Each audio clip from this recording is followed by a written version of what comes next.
Maggie Doyle's hands shook every single morning at exactly 6:15, and no one at the diner ever asked why. They watched her pour coffee with fingers that trembled just slightly, fingers too elegant for a woman who wiped down tables for a living, and they assumed it was age. It was not age. It was 30 years of silence pressing against bone. Once, those hands had filled concert halls in Vienna, Milan, and New York. Once, critics had wept in their seats. Now, those same hands carried plates of eggs to truckers in a town outside Boston that had never once asked her name before calling her hon. Maggie let them. She had learned that disappearing was easier than being seen and destroyed twice. 30 years earlier, Maggie had been engaged to Richard Ashford, heir to one of Boston's oldest fortunes, a man who loved her music before he ever loved her face. Richard's mother, Caroline Ashford, had other plans for her son's future, plans that did not include a piano teacher's daughter from Dorchester. Caroline smiled at Maggie in public and dismantled her in private, one phone call at a time, until conservatories quietly withdrew their offers and concert bookings vanished without explanation. Maggie never understood why the invitation stopped coming until years later, when a dying stagehand told her the truth over a cup of coffee she didn't charge him for. By then it no longer mattered. Richard had already chosen his family's money over the woman carrying his child. He never knew about the pregnancy. Caroline made certain of that too, intercepting letters, paying off a nurse, rewriting Maggie's story before Maggie ever had the chance to tell it herself. Maggie raised her son alone in a 2-room apartment above a hardware store, working double shifts, pawning a ring she never should have kept, and never once telling the boy that his father's name belonged to a family with its portrait hanging in 3 museums. She told him only that his father had died before he was born. It was easier than the truth. Her son, Thomas, grew up believing his mother was simply a woman who worked too hard and smiled too little. He never asked about the piano she kept in the corner of their apartment, the one she never let him touch, the one she dusted every Sunday like a grave. He didn't know that the woman who packed his lunch and stitched his torn jackets had once been called a prodigy in 4 languages. By the time Thomas turned 18, he had picked up his own instrument, a violin borrowed from a school program, and something in his blood recognized it immediately.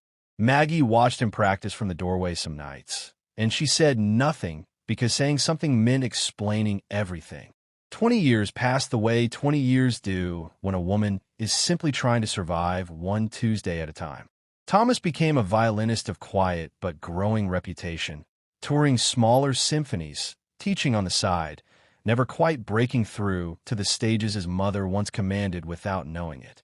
Maggie stayed at the diner because the diner asked nothing of her. It did not ask her to be brilliant. It did not ask her to be seen. She had built a life out of not being noticed, and for 2 decades it worked. Then an envelope arrived at Thomas's apartment with a return address that made Maggie's chest go cold the moment she saw it over his shoulder. The Ashford Foundation was hosting its largest gala in a decade, a fundraiser to open a new conservatory wing in Boston, and they had invited Thomas Doyle to perform as guest soloist. Maggie read the letter twice, then a 3rd time, searching for the name Ashford as though it might rearrange itself into something less familiar. It did not. Richard had died 6 years earlier, according to the letter's brief mention, and the wing being dedicated that night would carry his name. Caroline, now 83 and confined mostly to a private box these days, would be presiding over the ceremony herself. Thomas had no idea what that name meant to his mother. Maggie told him she couldn't make it. She invented a shift she didn't have, a cousin's illness that didn't exist, anything to avoid standing in the same room as a woman who had erased her from an entire industry with a handful of phone calls. Thomas, sensing something he couldn't name, asked her only once more, gently, if she was certain. Maggie said yes. Then she went home, sat down at the piano she hadn't touched in 3 decades, and played 4 measures of a piece she wrote when she was 26 years old before her hands remembered too much and she had to stop. She went anyway. Of course she went anyway, because a mother does not miss the night her son finally gets his chance, not even when the room is filled with ghosts wearing evening gowns. Maggie bought a simple black dress from a discount rack, the kind of dress meant to help a woman disappear into a crowd, and she took the train into Boston alone. She told herself she would sit in the back, clap when it was over, and leave before anyone thought to ask who she was. She had done harder things than survive one evening. She had survived 30 years of silence. One night, she told herself, was nothing. The Ashford Conservatory Hall glittered the way old money always glitters, quiet and certain of itself, chandeliers throwing gold across marble floors that had never known a scuff mark. Maggie moved through the crowd like a woman who had trained her whole life to be invisible. And in this room, surrounded by people who had never once had to disappear, that training served her well. She found a seat in the second-to-last row, tucked her purse beneath her chair, and watched her son walk onto the stage in a black suit that fit him the way his father's shoulders once fit a room. She did not cry yet. She was saving that for later. Thomas played the first piece flawlessly, a technically demanding concerto that drew polite, appreciative applause from an audience more interested in champagne than music. Maggie clapped harder than anyone around her, the way mothers do, unashamed of being the loudest sound in a quiet room. Between pieces, an usher approached her with a folded note, explaining that the green room coordinator needed a moment of her son's family before intermission, a formality for the Foundation's records. Maggie almost said no. She almost said there was no family to speak of, just a woman and her son and 30 years of a story she'd never told him. Instead, she followed the usher backstage. The green room smelled like old velvet and fresh flowers, the particular scent of institutions built to outlast the people who funded them. Maggie waited near a hallway lined with photographs of past conservatory graduates, and that was when she saw it, tucked in a corner behind a rack of instrument cases. A Steinway, half covered by a canvas tarp, clearly retired from performance and kept for sentiment alone. Maggie's chest tightened. She recognized the scroll work on the legs immediately. It was the same model, the same year, as the piano she had played the night Richard first told her he loved her, in a room not unlike this one. She should have walked past it. She told herself that later, replaying the moment the way people replay the instant before a car accident, wondering which second she could have chosen differently. Instead, her feet carried her toward it the way water finds the lowest point in a room. She pulled back the tarp with one hand, and beneath her palm, the wood was cool and familiar in a way that made her knees go soft. No one was watching. The hallway was empty except for a single security guard scrolling through his phone 20 feet away, uninterested in an older woman standing near an old piano. Maggie sat down before she decided to. Her fingers found the keys the way a tongue finds a missing tooth, instinctively, painfully unable to stop itself. She did not plan to play anything. She told herself she would simply touch the keys once, feel the weight of them beneath her fingertips, and walk away with whatever piece that offered. But her hands remembered what her mind had spent 30 years trying to forget, and before she understood what was happening, from measures became 8, and 8 became the entire first movement of a piece she had written at 26 years old, the same piece she had abandoned mid-note in her apartment weeks earlier. The security guard looked up first. Then a stagehand paused in the hallway, phone forgotten in his hand. Then the green room coordinator, the same woman who had summoned Maggie backstage, stopped mid-sentence with a clipboard pressed to her chest, listening to something she could not place but recognized as extraordinary. Word moves quickly in rooms built for music, and within minutes, a small crowd had gathered at the edge of the hallway, drawn by sound the way moths are drawn by light they don't understand. Maggie did not notice any of them. She was 30 years younger in her own mind, sitting across from a boy who once told her she played like she had something to prove to no one but herself. She did not know that intermission had been called early.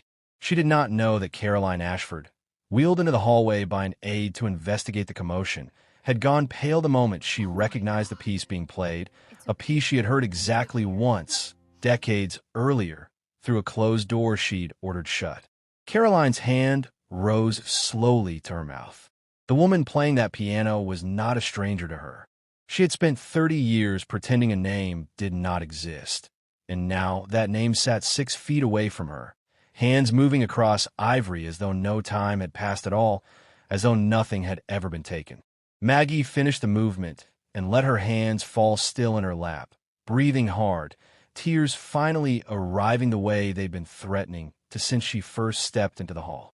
When she opened her eyes, she found the hallway full of strangers watching her, phones raised, silence thick enough to touch.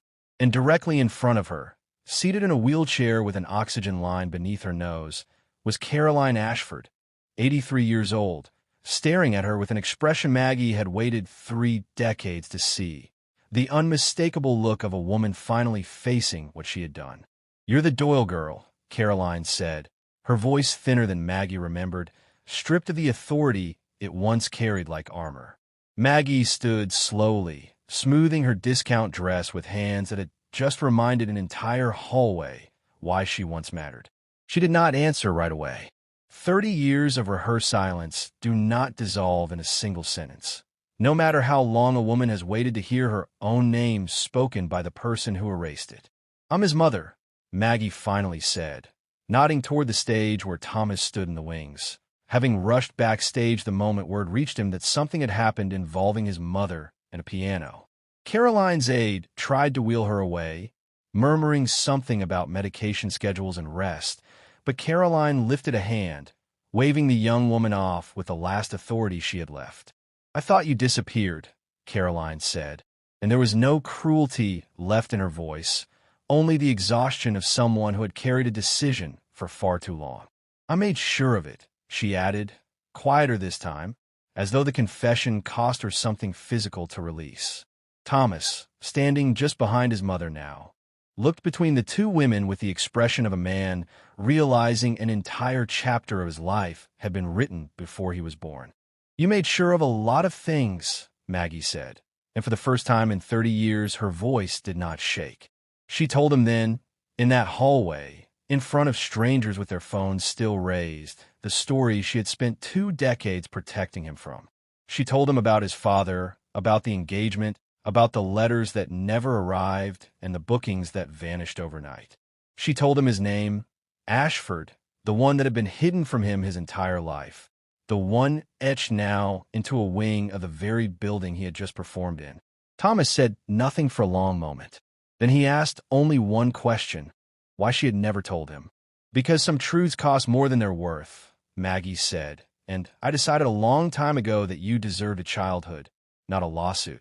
Caroline, listening from her wheelchair, lowered her eyes for the first time in the entire encounter, an old woman confronting the weight of a choice she'd made when she still believed she had decades left to make amends.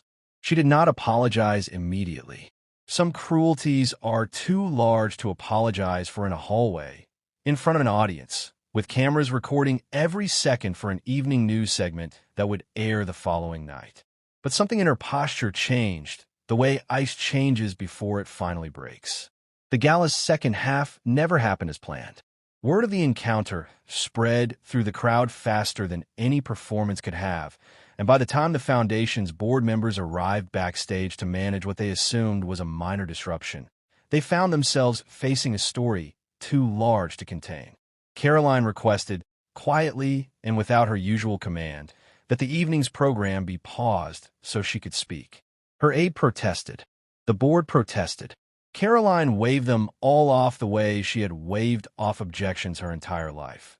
Except this time. The room she silenced was one built in her son's name, and the truth she was about to tell was one she could no longer afford to keep buried. She was wheeled onto the very stage her son's foundation had built, in front of 400 donors who had paid handsomely for an evening of music and instead received something far more valuable, the truth. Caroline spoke slowly, her voice carrying the particular fragility of someone who knows she is running out of time to make things right. She told the room what she had done 30 years earlier, how she had destroyed a young pianist's career out of nothing more than fear that her son might marry beneath his name, how that decision had cost a talented woman her future and a child his entire paternal history. The room, for the first time all evening, fell completely silent. Maggie stood at the edge of the stage, Thomas beside her, watching a woman who had once held complete power over her life now hold nothing but a microphone and the remains of her own conscience. Caroline did not ask for forgiveness. She was too old and too honest in this one moment to pretend she deserved it. She asked instead for something smaller and more concrete. That the wing being dedicated that night, currently bearing her late son Richard's name, be renamed instead for the woman whose talent and dignity she had spent 30 years trying to erase. The board, stunned into silence, did not object. No one in that room was in any position to object. 3 months later, the plaque outside the new conservatory wing read, "The Margaret Doyle Hall for Music," unveiled at a much smaller ceremony attended by exactly the people who mattered. Thomas performed that evening too, this time with his mother seated in the front row rather than hidden in the back, no longer needing to disappear into a crowd built to overlook her.